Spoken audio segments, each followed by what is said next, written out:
Welcome to TRTV. You can watch this broadcast anytime on our Facebook page or YouTube channel. With your look around the Air Force, I'm Staff Sergeant Benjamin Cooper. The updated versions of the Air Force's Brown and Blue books are now available. The Enlisted Force Structure, or Brown Book, provides a baseline for airmen to meet mission requirements, while the Profession of Arms, our core values known as the Blue Book, provides guidance at all levels on the service's institutional values and guiding principles. Changes to the Brown Book include added topics like airman leadership qualities and multi-capable airmen, keeping in line with the Air Force vision to accelerate change across the enterprise. The Blue Book calls on airmen to commit to individual and institutional improvements. It cites stalking, bullying, extremism, and discrimination as eroding behaviors to the Air Force Foundation, and that engaging in and tolerating sexual assault and harassment violates the core values. In April, Major General Timothy LaBarge, the Chief of Staff of the New York Air National Guard since 2016, retired after serving for 39 years. We bid General LaBarge a fond farewell and good luck in his next chapter. Brigadier General Denise Donnell assumed command from General LaBarge in April. General Donnell is the first female commander of the New York Air National Guard component. She's a command pilot with over 4,400 hours of flying time. While here, she visited various facilities and honored our recruiters for sustaining the wing strength at over 100%. New York Command Chief Master Sergeant Denny L. Richardson coined Master Sergeant Laurie Perno for her standout performance as a recruiter and retention officer for the years 2018, 2019, and 2020. The New York State Senior Enlisted Leader Symposium took place in April, hosted by Command Chief Richardson at the 109th Airlift Wing in Schenectady, serving as a vector check while providing professional development. The symposium is a chance to re-blue and focus on our senior enlisted leaders that make the mission happen, said Chief Hewson. 9 members of the 106th attended the New York Air National Guard Professional Development course at the 107th Attack Wing in Niagara Falls. During this course, our members collaborated with airmen from across the state, built relationships, and had a great time visiting many historic sites in Buffalo and the surrounding area. Every year, a wing hosts a professional development trip, so be sure to talk to your leadership about going next year.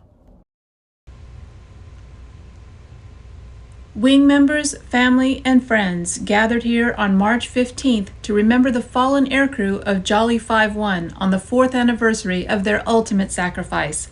Bagpipers of Ladder Company 113 of Flatbush, Brooklyn played, and Colonel Fitzgerald spoke to the crowd. We will never forget.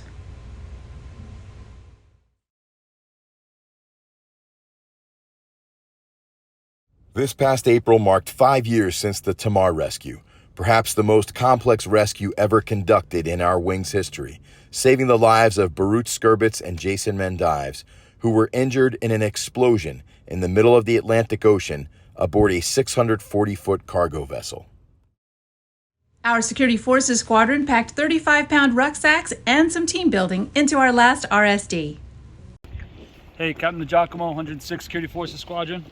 We're out here doing a little ruck march, Sunday UTA. Got everybody broken up into their squads, doing a push out to the boat barn and back, about 3 or 4 miles. And the reason we do stuff like this is to start to build some resiliency, some teamwork, and some unit cohesion that we could filter into every other job aspect that we do and what we're called upon for.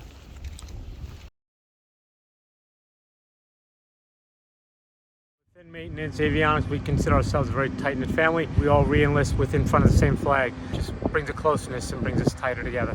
These are the names of all the folks that have sworn in with this flag, and this flag was on the dignified return of Tech Sergeant Deshaun Briggs. Phone from my dad in Afghanistan when we deployed in 2009.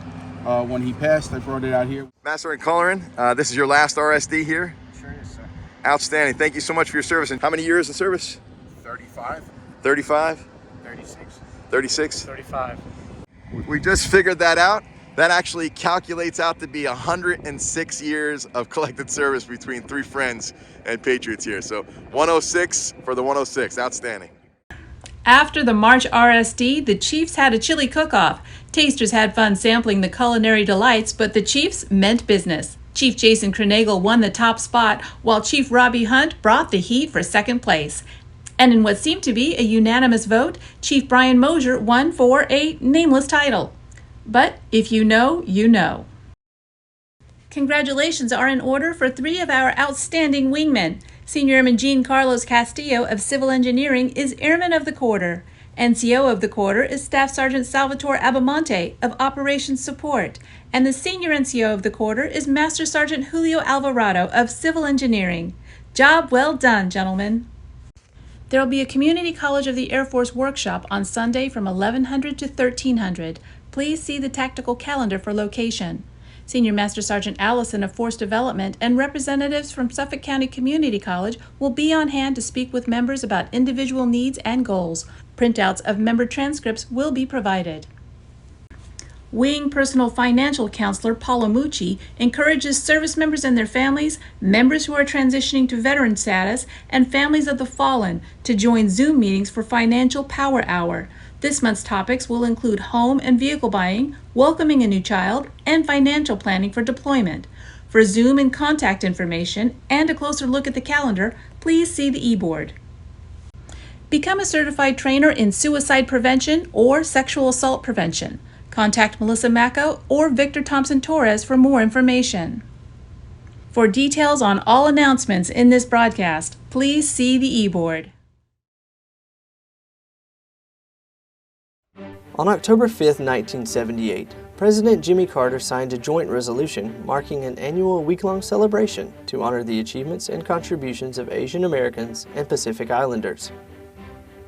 In 1990, Congress passed a bill to extend the week-long celebration to the entire month of May.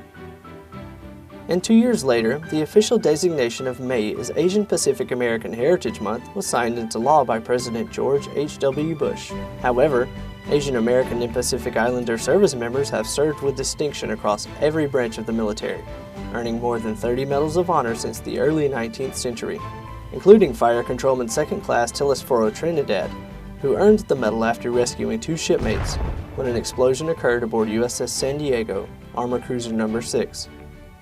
Many Asian Americans also distinguished themselves through service during World War II. One of the more than 200,000 Chinese Americans to join was Commander Gordon Chung-hoon. A Naval Academy graduate, Chung-hoon was commanding officer of USS Sigsbee, DD-502, and received the Navy Cross for his leadership during a kamikaze attack aboard the destroyer in April 1945. In 2009, the guided missile destroyer USS Chung-hoon, DDG-93, was named in his honor.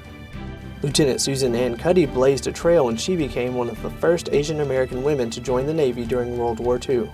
The daughter of Korean immigrants, Cuddy would go on to become a code breaker and the first female Navy gunnery officer. Today, more than 23,000 Asian American and Pacific Islander sailors serve our Navy team. These sailors represent more than 56 ethnic groups, speaking over 100 languages from Asia to the Pacific Islands, and maintain a legacy of service and sacrifice set by the pioneers before them.